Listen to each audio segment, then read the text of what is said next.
Hi friends, ನಮಸ್ಕಾರ. ನಿಮ್ಗೆಲ್ಲ ಗೊತ್ತಿರೋ ಹಾಗೆ ನಮ್ಮ ಪ್ರೀತಿಯ ಡಿ ಬಾಸ್ ದರ್ಶನ್ ಅವರು ತಮ್ಮ ಬರ್ತ್ಡೇನ ಇತ್ತೀಚೆಗೆ ಬಹಳ ಸಿಂಪಲ್ ಆಗಿ ಯಾವುದೇ ಸಡಗರ ಇಲ್ಲದೆ ಅರ್ಥಪೂರ್ಣವಾಗಿ ಆಚರಿಸುತ್ತಿದ್ದಾರೆ.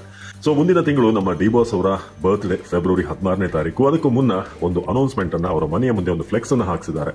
ಪ್ರತಿಯೊಬ್ಬ ಡಿ ಬಾಸ್ ಸೆಲೆಬ್ರಿಟಿಗಳು ಕೂಡ ಗಮನಿಸಲೇಬೇಕಾದಂತ ಒಂದು ಫ್ಲೆಕ್ಸ್. ಸೊ ಅದರಲ್ಲಿ ಏನಿದೆ ಅದನ್ನು ವಿವರವಾಗಿ ನಿಮಗೆ ತಿಳಿಸ್ತೀವಿ. ಸಿಂಪಲ್ ವಿಚಾರ. ಕಳೆದ ಬಾರಿಯ ಹಾಗೆ ಈ ಬಾರಿ ಕೂಡ ಪ್ರೀತಿಯ ಅಭಿಮಾನಿಗಳಲ್ಲಿ ನಿಮ್ಮ ದಾಸ ದರ್ಶನ್ ತೂಗುದೀಪ ಮಾಡುವಂತ ವಿನಂತಿ. ಬ್ಯಾನರ್, ಕೇಕ್ ಹಾಗೂ ಹಾರಗಳನ್ನ ದಯವಿಟ್ಟು ತರಬೇಡಿ.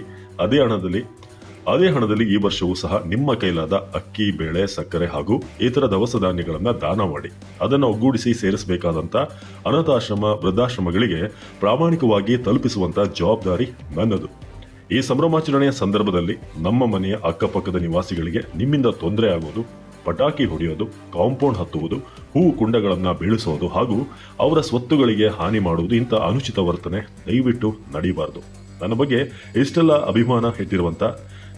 ಇಷ್ಟೆಲ್ಲ ಪ್ರೀತಿ ಅಭಿಮಾನ ಇಟ್ಟಿರುವಂತ ನೀವೆಲ್ಲ ಈ ನನ್ನ ಕೋರಿಕೆಯನ್ನ ನಡೆಸ್ಕೊಡ್ತೀರಿ ಅಂತ ನಂಬಿದ್ದೇನೆ. ಹಾಗೂ ಸಂಘದ ಕಾರ್ಯಕರ್ತರು ಮತ್ತು ಪೊಲೀಸ್ ಸಿಬ್ಬಂದಿ ವರ್ಗದವರಿಗೆ ದಯವಿಟ್ಟು ಸಹಕರಿಸಬೇಕೆಂದು ವಿನಂತಿಸುತ್ತೇನೆ. ಇಂತಿ ನಿಮ್ಮ ದರ್ಶನ್, ದಾಸ ದರ್ಶನ್. ಸೊ ಮೇಲೆ ತೂಗುದೀಪ ಶ್ರೀನಿವಾಸ್ ಅವರ ಫೋಟೋ ಹಾಗೆ ರೆಬಲ್ ಸ್ಟಾರ್ ಅಂಬರೀಶ್ ಮಂಡ್ಯದ ಗಂಡು ಅವರ ಫೋಟೋವನ್ನು ಹಾಕಿ ಈ ಒಂದು ವಿನಂತಿ ಇರುವಂತಹ ಫ್ಲೆಕ್ಸ್ ಡಿಬಾಸ್ ಅವರ ಮನೆಯ ಮುಂದೆ RR ನಗರದಲ್ಲಿ ಕಂಡು ಬರುತ್ತೆ. ಸೊ ಎಲ್ಲ ಪ್ರೀತಿಯ ಡಿಬಾಸ್ ಸೆಲೆಬ್ರಿಟೀಸ್, ನಮ್ಮ ದರ್ಶನ್ ಅವರು ಹೇಳಿರುವಂತಹ ಒಂದು ವಿನಂತಿ, ಮಾಡಿರುವಂತಹ ವಿನಂತಿ, ಅದನ್ನು ನೀವೆಲ್ಲರೂ ಕೂಡ ಫಾಲೋ ಮಾಡ್ತೀರಾ ಅಂತ ನಾವು ನಂಬಿದ್ದೀವಿ.